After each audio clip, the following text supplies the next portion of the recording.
السلام الخوت. ويا ودي على تبون او مع تبون وشنقريحه مش حتغمض عينيك. اش هالدل هذا؟ اش هالدل هذا وصلت للجزائر رئيس الجزائر وشنو؟ وتخيلوا قال لك بدعوة من الرئيس الروسي تبون مشى باش يحضر حد المنتدى، منتدى التعاون هذاك الشيء بين الجزائر وبين روسيا. وملي نزل تبون في روسيا اول حاجه كان غادي يطيح في الدروج، رشوه ما عرفت كان سكران ولا دايخ ولا ما عرفت شنو. رجعوا شوفوا اوكي رجعوا شوفوا الفيديو. وملي نزل في المطار عرفتوا شكون اللي استقبلوا؟ هنرك. عرفتوا شكون اللي استقبلوا؟ لا استقبلوا وزير الزراعه. عرفتي شنو هي هذه؟ راه اكبر اهانه واكبر مذله واكبر ذل. يستقبلك وزير الزراعه، انت رئيس دوله بحجم الجزائر، بقوه الجزائر، القوه الضاربه، ما عرفت اشنو، وكيستقبلك وزير الزراعه. هذيك راه اهانه، هذيك خصك ترجع للجزائر. كون كان عندك كرامه وعزه نفس ترجع للجزائر. كيفاش يستقبلك وزير الزراعه؟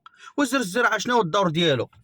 هو انه عنده اوكي مسؤول على الزراعه والحيوانات، بمعنى انك انت مجرد حيوان من الاخر، مجرد حيوان. كيف يستقبلك وزير الزراعه؟ هذه راه اهانه هذه، وماشي غير اهانه هذه. واشنو هاد الجزائر هذه وفين وصلات؟ وانت مع الجزائر ما بقاش واحد كيحترم شي حاجه سميتها الجزائر. فرنسا خاصه فرنسا كدل في الجزائر، اسبانيا، دول العالم كله، حتى واحد ما بقى عاطيش قيمه سميتها الجزائر. الجزائر اصلا ما معروفاش.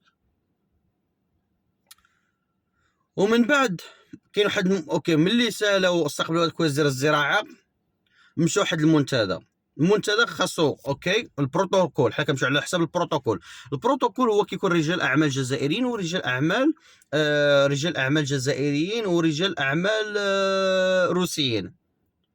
تخيل ان كاين رجال اعمال روسيين في هذاك المنتدى، وكاين تبون. وفين هو الرئيس الروسي؟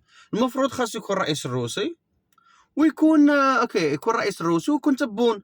ولا تبون هو قاعد سميتو داك بحال شي واحد كبير في العمر كيقعد مع الدراري الصغار، ملي كطيح له قيمته راك بحال ما هكاك. اوكي تخيلوا البارح وباقي ما استقبلوش، يلا غادي يستقبلوا فلاديمير بوتين حتى اليوم ولا الغد ليه. ناري خوت على دلوا على مهانه. وكاين واحد اللقاء كنشوف انا داك على الطاوله متابع الاحداث. تخيلوا ان رئيس تبون رئيس دوله مستقبله وحده روسيه، ما عرفتش شنو صراحه شنو المنصب ديالها، وقاعدين اوكي فاس وما عارف حتى يهضر.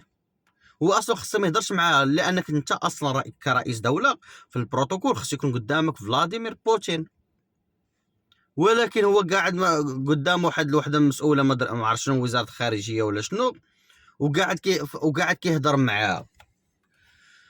الخوت شنو نقول لكم صراحه، الجزائر راه مطيحه على راسها واحد دل، صراحه واحد دل. نعطيكم مثال. شوفوا محمد السادس ملي كان واحد المؤتمر في فرنسا، مشى ما نزلش من الطوموبيله ديالو تجا استقبلوا الرئيس الفرنسي شخصيا. استقبلوا كان هذاك الرئيس اللي سميتو فرانسوا هولاند، كنظن فرانسوا هولاند هو اللي كان تجا. هو خرج عنده، عاد محمد السادس نزل من الطوموبيل ومشى سلم عليه وعاد دخل. كون جاش الرئيس الفرنسي استقبله شخصيا في قصر الإليزي، اش كان غادي يدير؟ كان غادي يرجع. ولكن الجزائر الله شاش نقول لكم، الله يعينكم، الله غالب. يلا الخوت تهلاو في راسكم.